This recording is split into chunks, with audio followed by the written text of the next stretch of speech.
নমস্কার, আমি ডায়েটিশিয়ান শ্রেয়া চক্রবর্তী। আজকে একটা বিষয় নিয়ে আলোচনা করতে এলাম, সেটা হচ্ছে ঘরোয়া পদ্ধতিতে কিভাবে মেথির সাহায্যে ডায়াবেটিসটাকে কন্ট্রোল করা যাবে। তো মেথির মধ্যে এমন কি গুণাগুণ আছে যেটাতে ডায়াবেটিসটা কন্ট্রোল হয়? ফার্স্ট হচ্ছে মেথির মধ্যে একটি ডায়েটারি সলিউবল ফাইবার থাকে যার নাম হচ্ছে গ্লুকোম্যানন। সেটা শরীরে গ্যাস্ট্রোইন্টেস্টিনাল ট্র্যাক্টে গ্লুকোজ অ্যাবজর্পশনটাকে স্লো করে দেওয়ার ফলে ডায়াবেটিসটা কন্ট্রোলে থাকে। সেকেন্ড হচ্ছে এর মধ্যে কিছু অ্যালকালয়েডস থাকে, যেরকম হচ্ছে ফেনুগ্রেসিন আর ট্রাইগোনেলিন, যেটাও ডায়াবেটিসটাকে কন্ট্রোল করতে সাহায্য করে।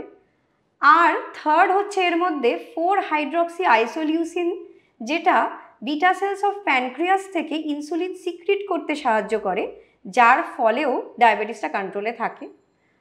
ফোর্থ হচ্ছে এই মেথি আমাদের ইনসুলিন সেন্সিটিভিটিটাকে এত পরিমাণে বাড়িয়ে দেওয়ার ফলে বডি সেলসগুলো গ্লুকোজকে অনেক এফেক্টিভলি ইউজ করতে পারে, যার ফলেও ডায়াবেটিসটা কন্ট্রোলে থাকে। তো এবার আমরা জেনে নিই যে এই মেথির কিভাবে ডায়াবেটিক পেশেন্টসরা নিতে পারেন।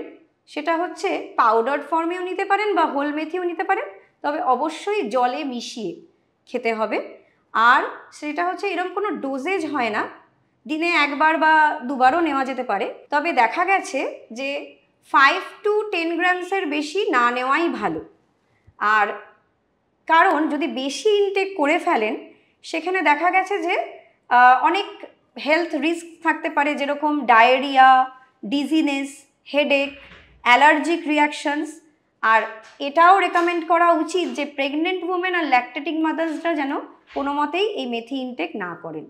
তবে এটাও বলে রাখি যে ডায়াবেটিক পেশেন্টসরা যখন মেথি ইনটেক করার কথা ভাববেন, অবশ্যই একজন ডায়েটিশিয়ানের পরামর্শ নিয়েই এটাকে ইনটেক করবেন। আশা করি এই মেথি সম্পর্কে যে ফ্যাক্টসগুলো জানালাম সেগুলো আপনাদের হেল্পফুল হবে। নমস্কার।